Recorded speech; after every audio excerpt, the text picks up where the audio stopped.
নমস্কাৰ, অন্য এটি ভিডিঅ'লৈ আপোনালোকক স্বাগতম জনাইছোঁ। আজি কৃষ্ণাভি গগৈ এই চাওক কি কৰিলে, ৰূপটো সৰু এটা পাউডাৰ ল'লে।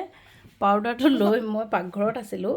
এইবিলাক চাওকচোন কি কৰিছে, কি কৰিছা এইয়া চাওক। এইবিলাক কৰিলে, পাউডাৰটো শেষ কৰিলে আৰু লগতে মুখতে এগালমান ঘঁহি ল'লে। এইয়া চাওক আপোনালোকে, এইয়া বদমাছ কৰিলে। এইবিলাক এটা পাউডাৰ শেষ আৰু এতিয়া মুখত লগা আৰম্ভ কৰি দিছে, মুখত লগাবলৈ আৰম্ভ কৰি দিছে। এয়া চাওক, আপোনালোকৰ আগত দেখাই আছোঁ। এয়া চাওকচোন কি কি দুষ্টামি কৰে। মই পাকঘৰত আছিলোঁ, ভাত ৰান্ধি আছিলোঁ।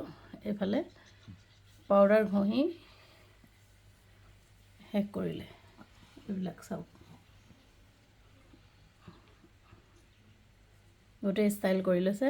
মেকআপ গা ধুই আহিছিলেহে, মই ক'লোঁ অকণমান পাউডাৰ মুখত ঘঁহি ল'বা আৰু চুলিখিনি ফনিয়াই ল'বা বুলি কৈছিলোঁহে।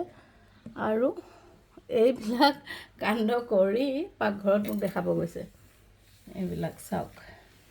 এয়াই আছিল আজি মিনি ব্লগটো, আপোনালোকৰ আগত দেখালোঁ। আপোনালোকৰ ঘৰতো কেনেকৈ সৰু ল'ৰা ছোৱালী থাকিলে কেনেকৈ দুষ্টামি কৰে, এনেকুৱা কৰেনে বাৰু? আমাৰ ঘৰত কিন্তু এইগৰাকীয়ে কৰি থাকে এইবিলাক। কেতিয়াবা কাজল লয়, কেতিয়াবা লিপষ্টিক লয়, এইবিলাকেই কৰি থাকে। এয়াই আছিল আজি ভিডিঅ'টো। আপোনালোকে ভাল পালে লাইক কৰিব, শ্বেয়াৰ কৰিব আৰু ছাবস্ক্ৰাইব কৰিবলৈ নাপাহৰিব। ধন্যবাদ।